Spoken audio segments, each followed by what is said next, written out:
first time I ever saw her was on YouTube. The attraction, it was definitely there. Slim, smooth, and curved. I still wasn't sure though. Some of the guys mentioned she had play, could be inconsistent, and had a really friggin' terrible clip. I ain't about to get into all that. But recently she had an upgrade. I just had to make her mine. And $99 later, I had my very own Kizer Rogue. I've seen the Kizer Rogue on a lot of other channels, but since I've got the updated version, I'm gonna review it. Yo, what's good YouTubes? This is your boy in the NYC. It's me, Ray, and this is the EDCC. That's Everyday City Carry.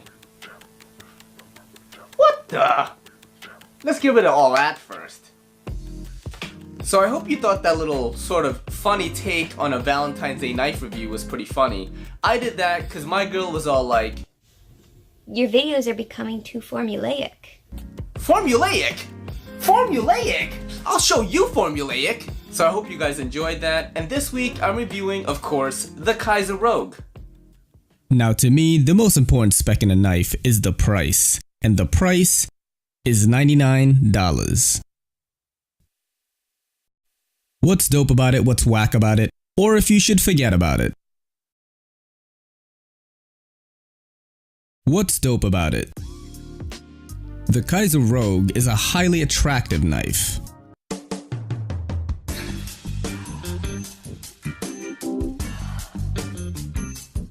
The design really reminds me of another knife that I have, the Kershaw Deadline. The Deadline has sort of Tron-esque gray lines and a gray coating on the handle scales, while the Rogue has black lines and a black coating on its scales. While I can't tell you the process to get these black and gray linear patterns on handle scales, what I can tell you is they look freaking incredible. The lines on the Rogue remind me of some material smartphone wallpapers that are popular lately.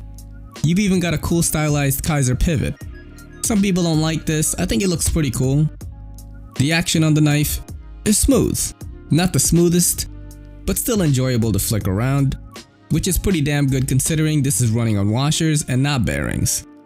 There are plenty of ways to open the Rogue, but you know what? You know what guys? I have a hard time with the left hand. I can pretty much just do the regular thumb flick thing. The standard, I guess. This knife is now $99 on Amazon. Even without the upgrades, that's a pretty slick price for a knife with S35VN blade steel, titanium scales, and the Kizer name to back it up. The price was really the final deciding factor in me purchasing this knife. Let's take the time out to hear a word from our sponsor. Nah, I'm just playing. I don't have sponsors, but I want to just shout out the homie, Sharp Knife Nuts on YouTube.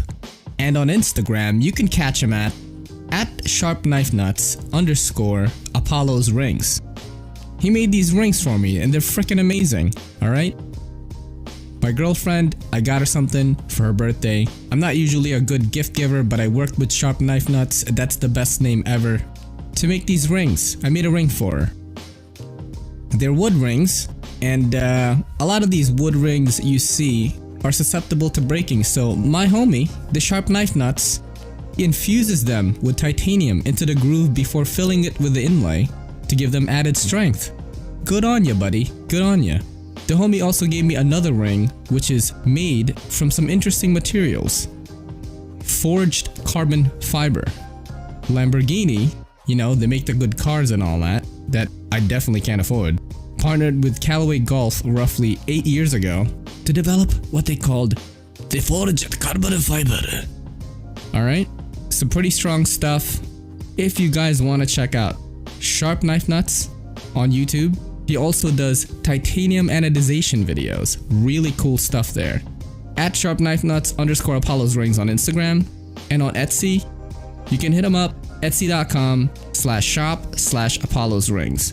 Also, we got a discount code down in the description that is EDCC20 off for 20% off anything over 10 bucks. Awesome, right? Now back to the action. What's whack about it? The pocket clip. It's supposed to be upgraded, but man, I'm not even sure if the upgrade is better or not.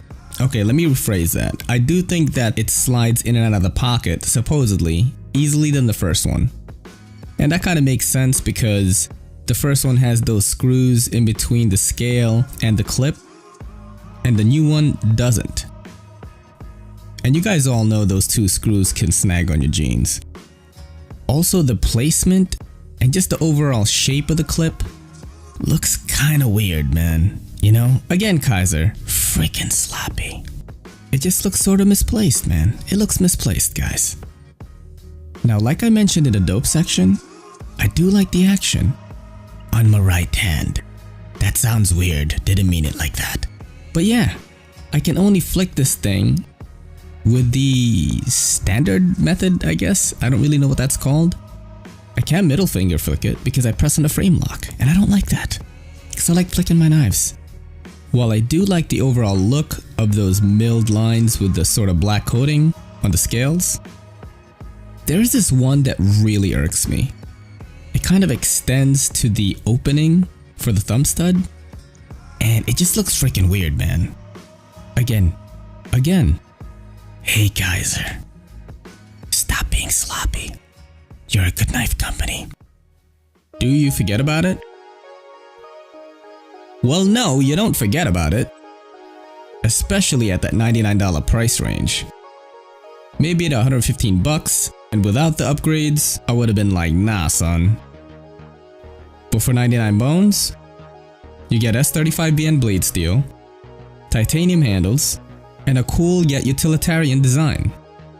If you've got the $100 to spare, give the Kizer Rogue a shot. This is your boy in the NYC. It's me, Ray, and this is the EDCC saying peace.